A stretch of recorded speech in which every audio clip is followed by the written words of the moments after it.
Good morning, everyone. Welcome to Step by Step Classes 103. Today's subject is English Grammar, and the topic is Difference between Direct and Indirect Speech. Previous video में हम लोगों ने पढ़ा था कि narration क्या होता है, डायरेक्ट स्पीच, इनडायरेक्ट स्पीच किसको कहते हैं। आज के इस सेशन में हम लोग ये जानेंगे कि डायरेक्ट स्पीच और इनडायरेक्ट स्पीच को कैसे डिफ्रेंशिएट करें, कैसे आइडेंटिफाई करें, इनके रिपोर्टेड स्पीच में क्या अंतर है और ये इनडायरेक्ट में कैसे ट्रांसफर्ड होते हैं, कैसे चेंज हो जाते हैं। तो let's start the session. The first is definition.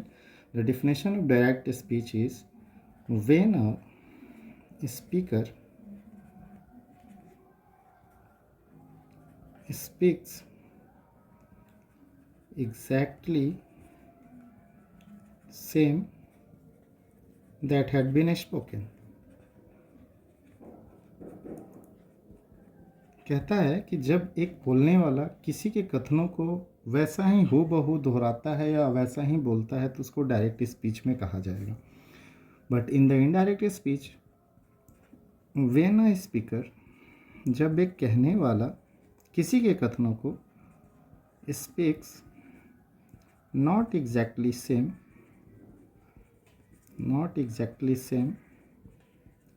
But it in own words,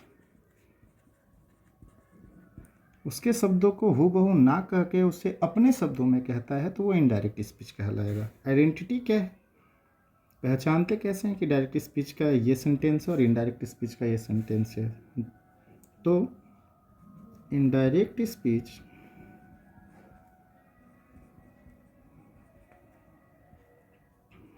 comma and inverted comma used.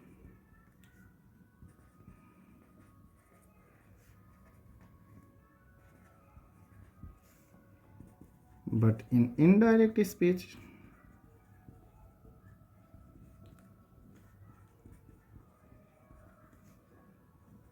we remove comma and inverted comma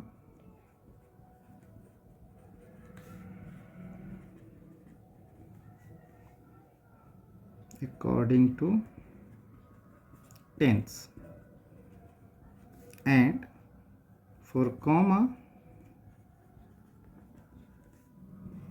use that।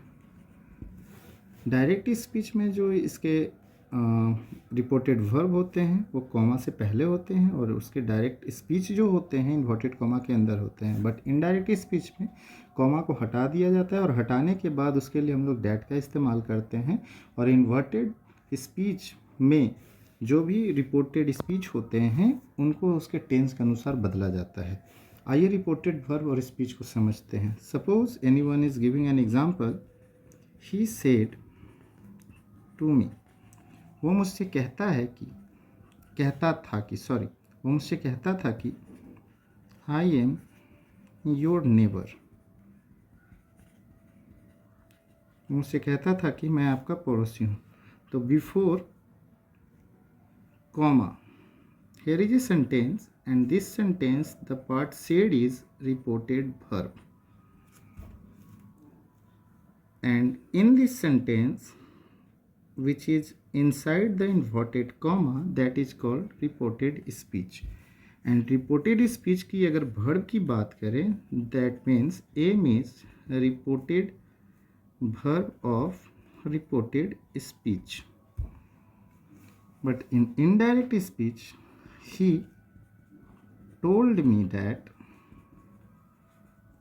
first person into subject, he was my neighbor।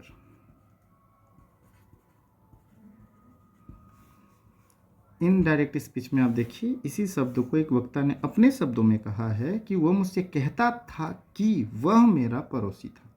But इसमें वो sentence है जैसा कि उस वक्ता ने कहा कि वो कहता था मुझसे मैं तुम्हारा पड़ोसी हूँ, लेकिन उसको एक स्पीकर ने अपने शब्दों में बोला कि वो मुझसे कहता था कि वह मेरा पड़ोसी था। तो इसमें देखिए जैसे ही कॉमा को हटाया गया that is used and inverted comma and commas are vanished, गायब कर दिया गया। बट आप यहाँ देख सकते हैं कि दो रिपोर्टेड स्पीच में जो verb था वो चेंज हो चुका है according to tense. And the fourth difference is the reported verb of direct speech is always in save for present tense या it may be says said form. ये हमेशा अकॉर्डिंग टू टेंस के अनुसार होता है इसका रिपोर्टेड वर्ब, यानी कि ये से भी हो सकता है, सेज भी हो सकता है या सेड हो सकता है. जैसे कि आप देख रहे हैं यहाँ पे सेड है, डैट मीन्स ये पास्ट टेंस है. But in indirect speech for difference is the reported verb of indirect speech is always in tell for say and tells for says and told for said. ये हमेशा इस form में होता है. Thank you. अगर आपको ये पसंद आया हो तो लाइक, शेयर और सब्सक्राइब करें.